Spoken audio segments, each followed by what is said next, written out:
Today on the Word Preacher podcast, the sacrament of the Lord's Supper, the atonement of Jesus Christ, and betrayal. I'm Brett Jensen, and this is the Word Preacher podcast.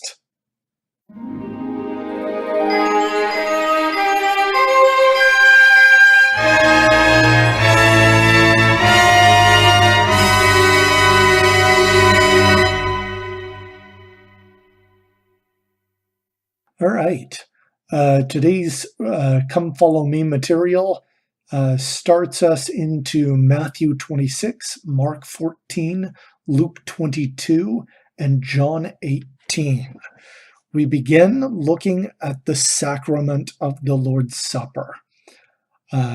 This is what it says in Luke chapter 22. Then came the day of unleavened bread, when the Passover must be killed. And he sent Peter and John, saying, Go and prepare us the Passover, that we may eat. And they said unto him, Where wilt thou that we prepare? And he said unto them, Behold, when ye are entered into the city, there shall a man meet you, bearing a pitcher of water. Follow him into the house where he entereth in. And ye shall say unto the good man of the house, The Master saith unto thee, Where is the guest chamber, where I shall eat the Passover with my disciples? And he shall show you a large upper room furnished. There make ready.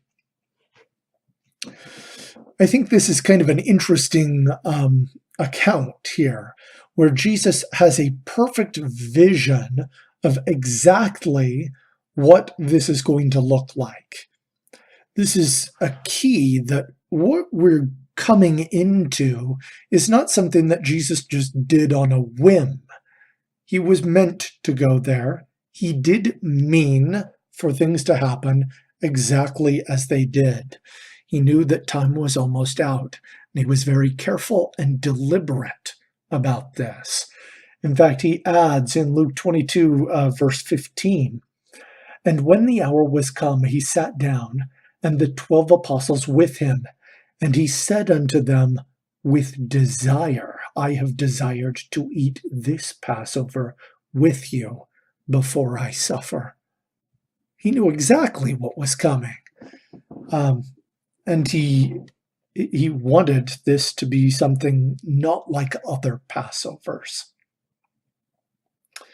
One of the things he brings up during this, And as they did eat, he said, Verily I say unto you, that one of you shall betray me.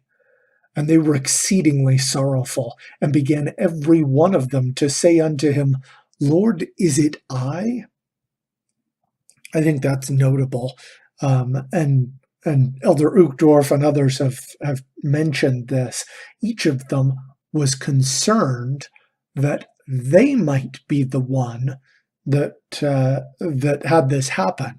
Not, I'm pretty sure I know who that is. Except, of course, for Judas, who knew exactly who that was. And he feigned, Lord, is it I?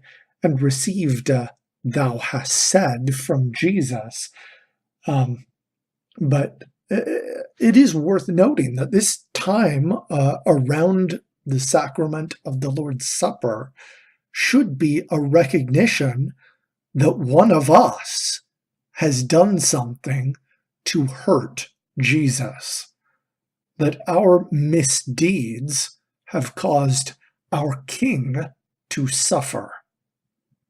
That is worth pondering as we think about this ordinance. All right, let's proceed to the ordinance. This is in Matthew chapter 26. And as they were eating, Jesus took bread and blessed it and brake it and gave it to the disciples and said, Take, eat, this is my body. And he took the cup and gave thanks and gave it to them, saying, Drink ye all of it, for this is my blood of the New Testament, which is shed for many for the remission of sins. So if we look at a little bit of contrasting the ordinances that were before Jesus with those that were after, I think that gives us some valuable context. Animal sacrifice was giving a message that a sin was committed and a sacrifice must be made. Very forward thinking. I've done something, I must now give something up. A sacrifice is required. Sacrifice should involve giving something up. And for them, in old times where they did not benefit from food production the way that, and agricultural technology the way that we do, some of these people were risking starvation to give something that was going to just be killed, and then that was meant to help them with their sins. They were giving something they needed, and that is kind of important imagery to think about. But if we contrast that with the sacrament of the Lord's Supper, where the person eats and drinks, that's a notable difference. In fact, it's almost the opposite. And of course, part of the message of the sacrament of the Lord's Supper is a sin was committed, a sacrifice was made, and must be used. This is an important difference. It's looking in hindsight as opposed to the sacrifice. A sacrifice must be made. The sacrament of the Lord's Supper is a sacrifice was already made, and we must take it and use it. So the metaphor of taking Christ's sacrifices, his body and his blood, and using that as sustenance, he alludes to this in other places already in John, where he's talked about eating his flesh and drinking his blood. And here at last, the metaphor comes to fruition in an ordinance. Eat this bread that represents his body and make it a part of you. Take it into you. Take this drink that represents his blood and use it to quench your thirst. Find resolution and peace in where this comes from, in what this represents. He is the bread of life, and his blood, his sacrifice, gives us like the water, the well of water that causes us never to thirst again. So for all those who come to Christ after his sacrifice, for all those who are seeking God after Jesus, there's no sacrifice that we can give that will provide meaning for sin more than what has been given. We can't kill anything else. We can't give anything up more than what has been given. This isn't looking forward to this. This is we are required to give the sacrifice and death of Jesus Christ the meaning, not finding a new sacrifice. The sacrifice has already been made, and we're required to make it valuable, to give it efficacy by using it and accepting him in our lives. That can be difficult to revere this ordinance properly.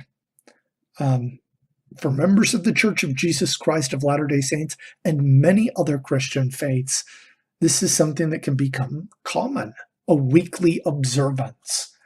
It's easy to become distracted by things, by children who don't understand it, no fault of their own, by phones or other devices or books or reading or things that are the fault of our own. But this observance, when properly used, has the power to take us back to that night, the night that Jesus suffered, and help us realize that he knew beforehand and he did not back out. He deserves to be remembered. Speaking of not backing out, The next section that we will touch on is the atonement of Jesus Christ. This is what it reads in Matthew. Then cometh Jesus with them unto a place called Gethsemane, and saith unto the disciples, Sit ye here while I go and pray yonder. And he took with him Peter and the two sons of Zebedee, and began to be sorrowful and very heavy. Then saith he unto them, My soul is exceeding sorrowful, even unto death. Tarry ye here and watch with me. And he went a little further, and fell on his face, and prayed, saying, O my Father, if it be possible, let this cup pass from me. Nevertheless, not as I will, but as thou wilt. This is not normal sorrow, and it contrasts with the reaction that he had to the physical torment that he would later receive at his trial and during his scourging. He didn't have this let this pass attitude described. Here, if we read in Luke, it says, And there appeared an angel unto him from heaven, strengthening him. And being in agony, he prayed more earnestly, and his sweat was, as it were, great drops of blood falling down to the ground. If we recall, the temptations that Satan did included one of throwing himself down off the temple to summon an angel, lest he dash his foot on a stone. Here, finally, in his true hour of ultimate pain, an angel was summoned to provide divine encouragement, to give some strength. And even in spite of it, it was a burden he had to carry by himself, because only he could. The source of Jesus Christ's pain is also worth noting. It's us. Every misdeed, every unkind word, every impure thought, every foolish thing that we have done that keeps us awake at night, wishing that we could undo it. Every cruel, proud, selfish, lustful, angry, envious, hateful thing that we have ever done, he felt it all. There are some who say that some of the commandments are victimless, or that if they are broken, they only hurt us. Of course, that is untrue. Jesus, in that moment, became the victim of every sin that ever was. He did not want to suffer. But more than not wanting to suffer, he wanted to do what God asked. He put his Father first in everything. He lived the first commandment. Of course, after this horrific torment, there was no reprieve. Judas arrived with the chief priests. It is kind of interesting as we're looking through the Gospel of John, that John doesn't emphasize the torment and suffering of Jesus Christ during his agony in Gethsemane. It emphasizes the prayer that he gave to his Father, the intercessory prayer in John 17, and then almost immediately goes to betrayal. Judas knew the place that they would be. He went with his disciples there sometimes. And of course, there were no crowds of intimidating people to impede the will of the chief priests who wanted to kill Jesus. Judas betrayed him to his death. And in spite of enduring what he had and knowing what horrors were still in store, Jesus' act that John points out was to defend his innocent apostles. Then asked he them again, Whom seek ye? And they said, Jesus of Nazareth. Jesus answered, I have told you that I am he. If therefore ye seek me, let these go on their way. On his hierarchy, God was first, others were next, still above himself, knowing that this betrayal would lead to his death.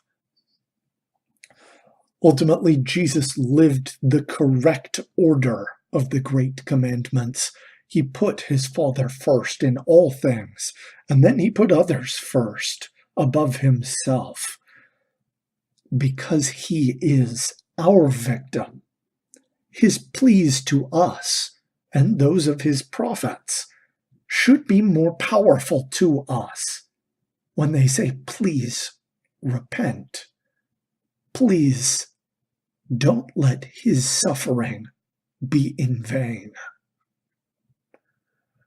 What do you do for someone who has been wounded and tormented because of your carelessness? You remember them. You always remember them. And a good way to observe that is to observe the sacrament of his Last Supper. We appreciate all the support for the Ward Preacher podcast. I encourage you to study the New Testament as we look forward to our next readings in Matthew 27, Mark 15, Luke 23, and John 19, where we will look at the trial and ultimately the death of Jesus Christ. Please continue to read and take courage in the message that Jesus Christ has paid the price so that we could be okay. As always, let that courage help you in all the choices you have in your life, in everything that you have, so that you can fight on.